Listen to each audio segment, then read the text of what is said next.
Kalian semua pasti pernah dengar soal Atlantis kan? Kota super megah yang katanya ditelan samudra. Tapi, gimana kalau saya bilang ada kembarannya? Sebuah kota yang gak kalah legendaris. Tapi nasibnya, wah, bukan ditelan ombak. Kota ini dikubur hidup-hidup sama lautan pasir. Oke, coba kita bandingin deh. Jadi di satu sisi kita punya Atlantis. Nasibnya tenggelam ke dasar laut gara-gara dihukum dewa-dewa. Nah, di sisi lain ada Iram yang sering disebut Atlantisnya padang pasir. Ceritanya mirip-mirip, dihancurkan Tuhan, tapi bukan ditelan air, melainkan ditelan gurun pasir. Intinya sama-sama soal kesombongan. Cuma beda lokasi aja. Satu jadi misteri lautan, yang satu jadi misteri gurun. Eits, tapi jangan salah sangka dulu. Ini bukan sekedar dongeng pengantar tidur loh. Cerita soal Iram ini beneran tercatat di beberapa naskah paling kuno di dunia. Dan naskah-naskah ini menggambarin sebuah peradaban yang, jujur aja ya, kemegahannya tuh hampir nggak masuk akal. Contohnya nih, dari Al-Quran. Di situ disebut Iram yang mempunyai bangunan-bangunan yang tinggi. Nah, ini dia ciri khasnya. Bayangin aja pilar-pilar raksasa, sebuah keajaiban arsitektur yang katanya sih nggak ada tandingannya di zaman itu. Terus siapa dong yang bangun kota sekeren itu? Menurut legenda, yang bangun itu kaum Ad, sejenis suku raksasa yang super kuat. Nah, di bawah pimpinan rajanya, Shaddad bin Ad, mereka kabarnya kerja keras selama 300 tahun. Tujuannya? Buat ngebangun surga tandingan di tengah-tengah gurun. Oke, sekarang kita ngomongin ukurannya ya. Legendanya bilang luas kota ini sampai 320 km persegi. Bingung nggak bayanginnya? Gini deh, itu tuh hampir seluas kota Surabaya sekarang. Gila kan? Sebuah metropolis kuno di tengah-tengah gurun yang entah di mana. Soal kemewahannya, wah ini lebih gila lagi. Legendanya bilang dindingnya dari perak dan emas. Ada 1000 istana yang dihiasi batu zamrud sama rubi. Kebayang nggak sih kilaunya? Ini benar-benar surga di dunia. Tapi, ya namanya juga legenda ya, biasanya kesombongan itu bawa petaka. Penduduk Iram jadi sombong banget sama kota buatan mereka, sampai-sampai mereka nggak ngegubris peringatan dari Nabi Hud. Akhirnya, datanglah hukuman. Tapi bukan banjir loh. Hukumannya, badai pasir super dahsyat yang ngamuk 8 hari 7 malam, non-stop. Dan surga dunia itu pun terkubur selamanya di bawah pasir. Keren banget kan ceritanya? Tapi pasti kalian langsung mikir, oke, buktinya mana? Nah, pertanyaan inilah yang akhirnya memulai perburuan modern buat nyari kebenaran di balik legenda Iram. Jadi perburuan ini sebenarnya udah lama. Mulai dari tahun 1930-an, ada penjelajah yang dengar soal Ubar, kota harta karun. Terus kita lompat ke tahun 70-an, ada penemuan gede banget, lempeng Ebla dari Suria. Ini semacam catatan perdagangan kuno dan di situ ada nama Iram tertulis.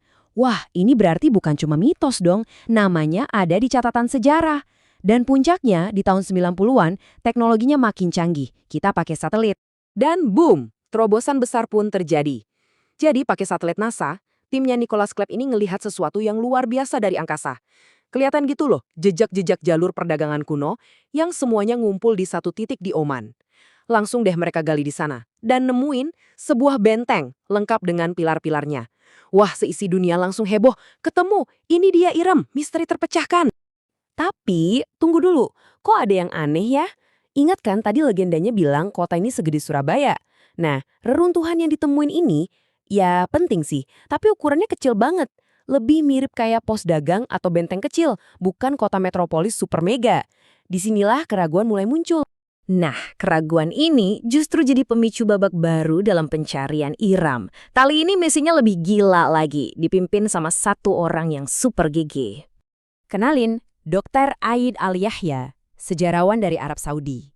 Dan dia ini bukan main-main. Dia nggak cuma nyari setahun 2 tahun, dia mendedikasikan, dengerin baik-baik ya, 20 tahun hidupnya buat nyisir gurun pasir terbesar di dunia, Rub Al-Khali, cuma buat nemuin Iram. Dan cara nyarinya tuh total banget. Semua sudut gurun dia jelajahi. Dia sampai kerjasama sama perusahaan minyak, bahkan pakai teknologi sonar canggih buat ngintip apa yang ada di bawah pasir. Kayaknya sih udah nggak ada cara yang lebih teliti lagi dari ini ya. Oke, jadi setelah 20 tahun pencarian super intensif di lokasi yang paling mungkin, apa yang dia temuin? Jawabannya Zong. Kosong. Nggak ada apa-apa. Nggak ada satupun tanda kota raksasa yang terkubur. Ini benar-benar plot twist terbesar dalam kisah ini. Kesimpulannya dia tegas banget. Saya 1000% yakin kota Iram itu nggak ada di Rub al-Khali. Pernyataan ini langsung nganjurin teori yang paling populer selama ini dan bikin misterinya kebuka lagi lebar-lebar. Nah lo, kalau bukan di sana, terus di mana dong? Tapi, gagalnya penemuan di Rub al-Khali itu bukan berarti pencariannya berhenti.